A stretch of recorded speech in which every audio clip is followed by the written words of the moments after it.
any new people here today? Oh, good. Fresh meat.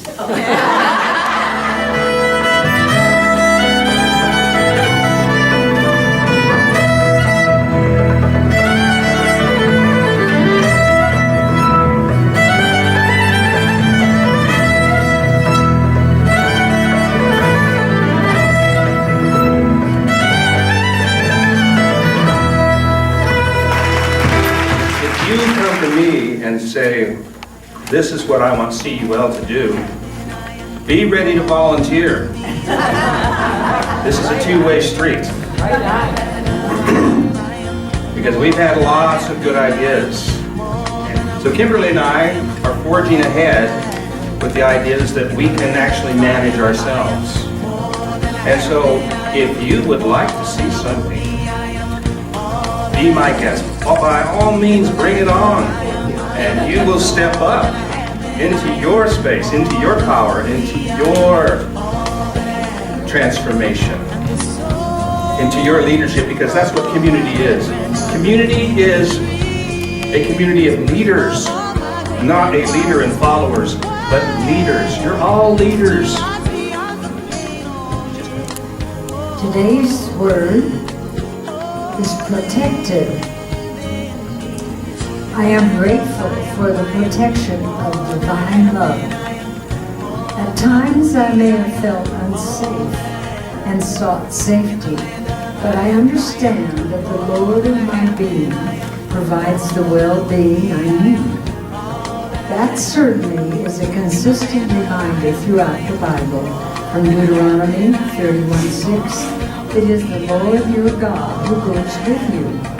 He will not fail you or forsake you.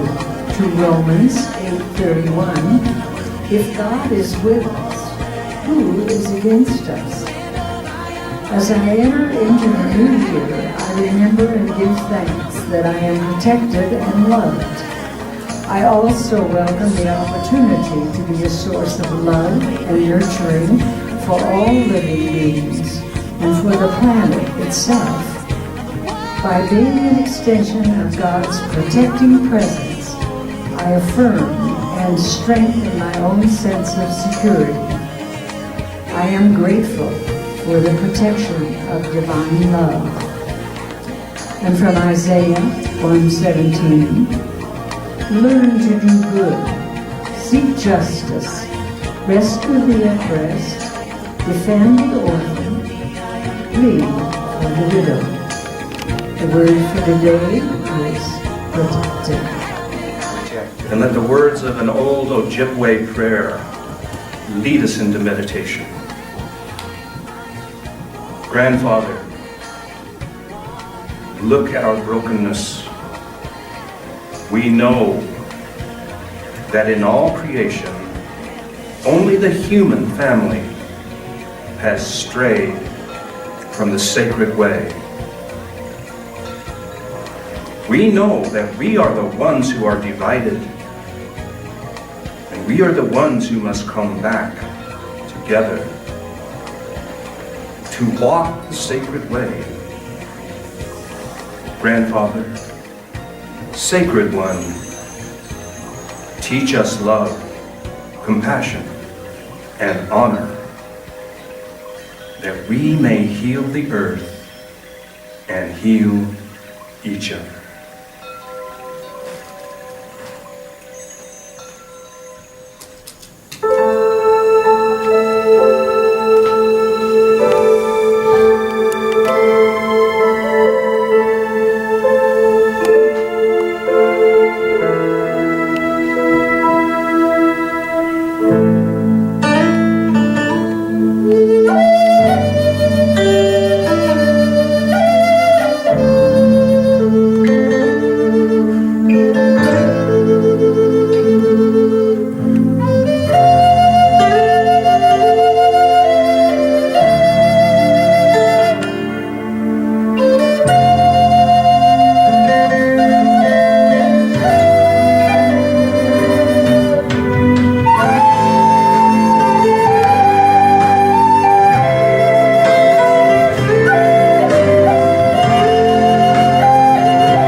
false personality to the courage to embrace and heal the true self. Please make Dr. Seggerman welcome.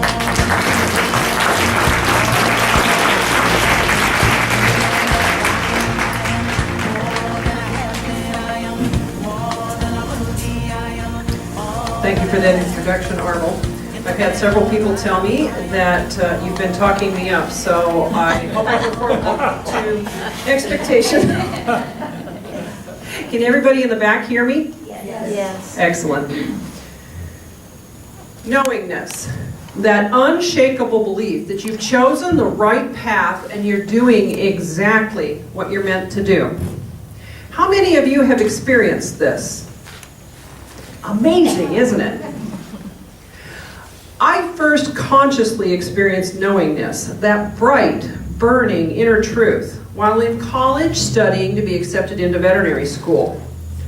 Like my classmates, I applied to 3 different schools because as a student in North Dakota, it was cheaper for my state to send us to another school and pay tuition than it was to build their own veterinary school. Considering its current population, it still is today. Needless to say, there was a lot of angst among my classmates, as it was uncommon to be accepted on our first application or even the second. Competition was tough, and nothing was certain. Why then did I not ever doubt my dream? Was I truly any different from the others? Was my application better? Did I stand out from the crowd? In all reality, no, I did not. I got better grades than the average college student, but when you stacked me against other pre-medical students, I too was average. I had the requisite farming background, volunteer service in a veterinary practice, and a part-time job while in college. I was resolute, driven, conscientious. So was everybody else. Yet I never doubted that I would be chosen. I carried a torch within, and no one and nothing could affect that belief. And I was accepted. Unlike my classmates, I was accepted to all 3 of the schools that I applied to. While they were grateful for one acceptance or trying to figure out what to do in the face of a refusal, I had to figure out which school I wanted to attend. At that point, I ran smack dab into my first chink in knowingness. I had manifested an incredible dream, and not everyone was happy or excited for me. And I had no idea how I had done it. Fortunately, the school year finished quickly and I escaped home to the farm, where my family was excited for me. And the next 3 months were spent storing up memories of home and planning for the future. By the time I got to veterinary school that fall, I was an arrow shot straight and true. Let's back up for just a moment and take a look at knowingness. What exactly is it that I had tapped into? How did I know without any doubts that I was on the right path? Knowingness has a lot of other names: intuition, faith, spiritual sight, to name a few. It is that ability to draw on what our higher self knows what is best for us, regardless of what others believe. If I had listened to my guidance counselors, I would have ended up in forestry or engineering. And I have no doubt that I would have done well in either of those fields, but it would not have given me the rich opportunities to grow in the ways that veterinary medicine has done, and I will tell you about that. I chose a profession that requires a lot of interaction with people. And as an introvert, I didn't really understand or like people when I graduated from medical school. I had to learn out how to be around other people on a daily basis without losing myself to their needs or exhausting myself in the process. That was my higher self choosing a path for personal growth, even though I didn't realize it at the time. Most of us have seen knowingness in small children. They can speak with such profundity at the oddest of times. It is because they're speaking from their higher selves. They have yet to lose that connection to source. So, how do we lose knowingness? I think in the world that we live in, it's shocking if we do not. As children, we come into the world unable to communicate. Slowly, we learn to do so, and we learn to do all the other things that our parents consider important. Because we are helpless, we value their view of the world highly, and we allow our connection to source to stretch and attenuate until we lose it completely, except for brief flashes of awareness that we're reluctant to share with others for fear of being laughed at. For example, as an empath, I learned early not to tell my mother that I didn't like someone unless I could justify it. She ranked people using a complex set of rules on how much power they had, what they could or would do for her, and what others said about them. "They feel funny" was not an answer I was allowed to give. Slowly but surely, I drove my connection to source underground. While I was fortunate not to be exposed to much of the outer world like my classmates, things like movies, parties, fashion trends, and MTV, my sheltered childhood meant that my mother's view of the world was my own. I learned early I had a role to play, that of the dutiful daughter, and nothing else was acceptable. My opinions didn't matter. Whenever she asked for them, it was usually a test, not to see what I really wanted. In my mother's mind, she knew exactly what I needed and felt, so there was no reason to check in with me. She knew far better than me. I did have freedom of choice in my career, provided that it reflected well on her. And what mother wouldn't want a doctor in the family? I can only imagine what would have happened if I told her I wanted to be a forest ranger. Perhaps this is why I was able to manifest a vision of who I was going to be with such surety. How do we regain knowingness once we've lost it? I suspect that each of us has our own path, but I know that it involves a lot of soul searching. I spent decades trying to tap into that knowing again, with some rather mixed results. Veterinary school was hard, much harder than I had anticipated. I was now facing an entire class of students of my own caliber. And it was a huge adjustment to accept that being in the middle of the pack was normal and I was doing okay. I spent much of my time in veterinary school doubting not the rightness of my vision, but that I didn't belong there and I was a complete imposter. That stuck with me until senior year, when everything changed. Suddenly, magically, it all came together. In senior year, we got actual patients. We took histories, we did physical exams, ran the appropriate diagnostic tests, and came up with a list of possible illnesses for a particular patient, and then came up with a treatment plan. And while I couldn't come up with that exhaustive list of differentials, I could come up with the reasonable one. The pieces of the puzzle made sense, and it suddenly became easy. When I graduated from veterinary school, I thought I had the world by the tail. I expected that I had all of the things that I needed to obtain my bigger life dream: career, home, husband, and 2.3 children. But I still didn't understand how knowingness worked. So I struggled over the next couple of years, excelling in medicine and surgery, but my bedside manner was weak, and I leaned heavily on the recommendations of my bosses.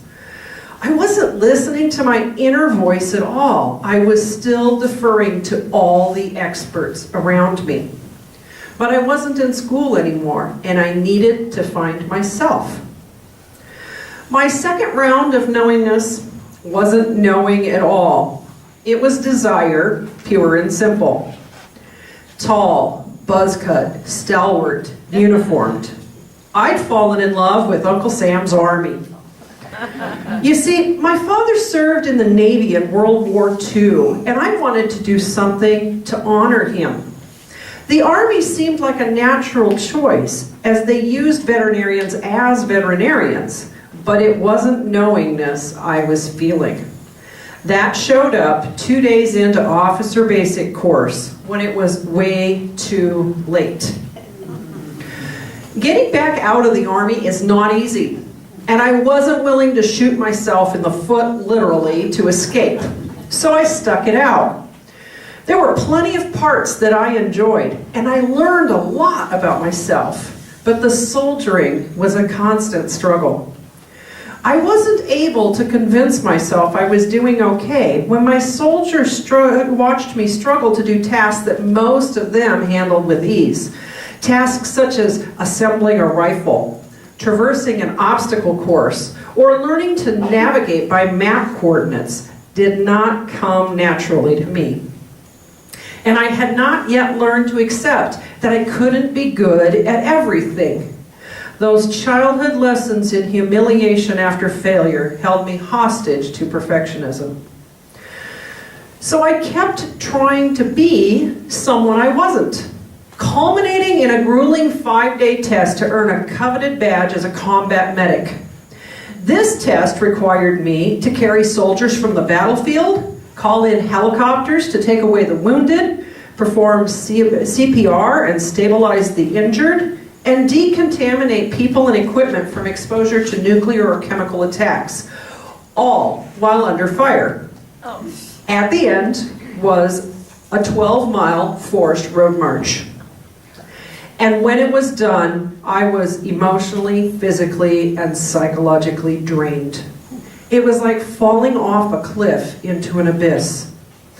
I was so exhausted that it took everything I had to show up for physical training and duties. And at the end of the day, I would go home and collapse on the couch, staring sleeplessly at the ceiling, unable to turn off my mind. By the time I was diagnosed with depression, I was 60 pounds overweight and unable to pass that PT test. I was moody and irritable, and I kept myself going with Coca-Cola and ding-dongs. I earned myself a medical discharge and a return to the civilian world, and I came away feeling like a complete failure. I spent the next decade searching hard for that inner beacon, for some direction in my life. I ran through a series of different jobs, ending up in emergency medicine because it filled a need for challenge in my life, and I was really good at it. I tried multiple religions, studied homeopathy, Reiki, and acupuncture. I read everything I could find on how to be happy. Unfortunately, I was still running from my childhood, and that was part of the problem. I had plenty of reasons to run. My childhood was a painful one, starting with being born to a mother who didn't want a second child, and then found out I was a girl, followed by several years of molestation by a close family friend, the loss of my father to an ugly divorce after the accusations came out that I'd been molested, and culminating in neglect and psychological and emotional abuse after my mother remarried. Since the only parent I had throughout this time was my mother, I learned early to ignore my own needs and keep the family secrets to survive. That meant burying a lot of things quite deeply and pretending that it was all quite fine. But to find that inner light, I had to go back to the beginning. I had to find my inner child.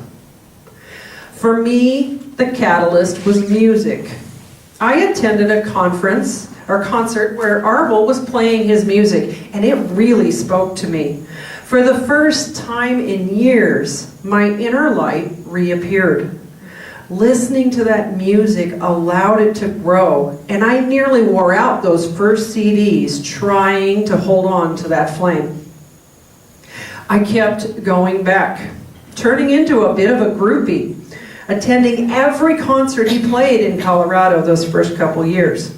I couldn't get enough. When he played, I felt a peace I hadn't felt in years. They were Zen moments for me. Eventually, I got to know both he and Kimberly better and took the first step to reclaiming my own torch. I took up the cello, learning to play music myself. This was a passion that I had buried in childhood, never admitting how much it cost me not to learn to play a musical instrument myself. That cello allowed me to reconnect with myself, although I wouldn't have put it in those words. It was better than therapy and a lot cheaper. But that feeling of inner centeredness was addictive, and I kept looking for ways to incorporate it into more parts of my life. That led to re-examining my childhood and accepting the horrors that I had lived with. It meant reparenting my inner child. That part was horrifically painful. And the only things that kept me going were that the flame grew and Kimberly and Arvel kept encouraging me. I had to learn to set boundaries for the first time in my life. I had to learn to put myself first, to be selfish enough to allow my own healing so that I actually had something to give back. There was amazing blowback in my personal and professional life in response to that. My mother still hasn't talked to me in 6 years. Several employers told me that I needed to be able to work until I dropped. And when I chose not to, we parted ways. Every time I made a choice to honor myself, be it through music, creativity, humor, or in my job, that spark got brighter. I discovered I could call on it at any time. I just had to listen. For me, it feels like a tiny lift right up under my ribs when the answer is yes, or a sinking sensation in my gut when the answer is no. For really big decisions, I use journeying or meditation so that I can block out all those outside distractions. But I'm grateful to be able to access that guidance at any time, in any circumstance. Choosing to live and to spend this half of my life figuring out who I truly am was a huge leap of faith.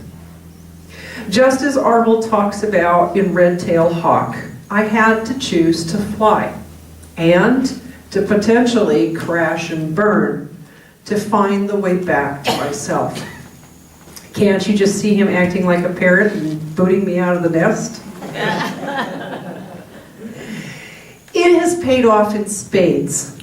Last fall, I was asked to speak at a veterinary wellness summit, a gathering of like-minded individuals who are searching for ways to address the problems of burnout, depression, and suicide in our profession. Very few people are aware that the veterinary profession has the highest number of suicides of any medical profession, and that we rank at the top in our country for suicide risk as a profession.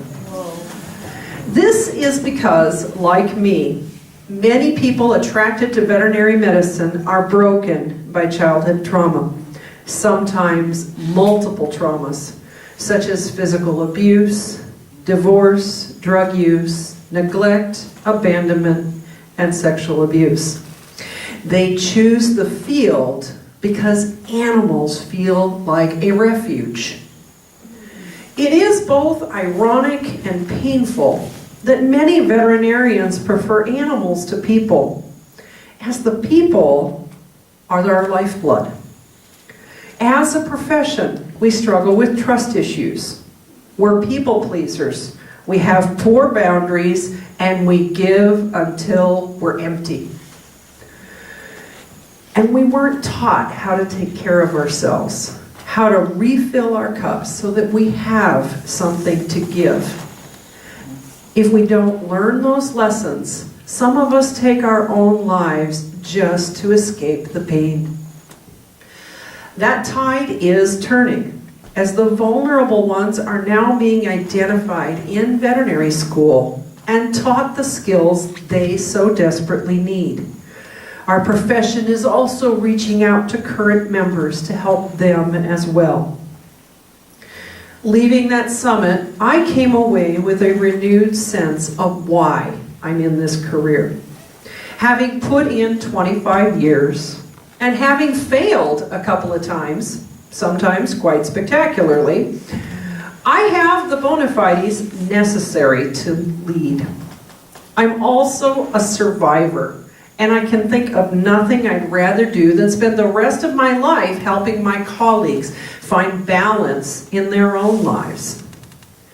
My goal in the coming year is to work with the 3 veterinary technical schools in Denver to start a program of self-care for our veterinary nurses so that they too are protected from the ravages of our profession. As this work is already being done in the veterinary schools, I want to help the rest of our staff members. When I think about this, my torch burns bright. We have talked about knowingness and how we lose it. To summarize, how do we regain it? For many of us, it is in the midst of crisis when we fall so hard that we have to reevaluate. I read a quote somewhere. We spend the first half of our lives learning the rules that don't apply to the second half. I'm not sure who said it, but it's certainly true. Having fallen or hit that crisis, we begin to take a closer look at ourselves, at who we are, and whether or not we turned out to be the people we intended to become, and to listen to our inner desire. We discover that maintaining knowingness is about practice, about taking time on a daily basis to sit in contemplation of the self, be it through prayer, meditation, or journaling.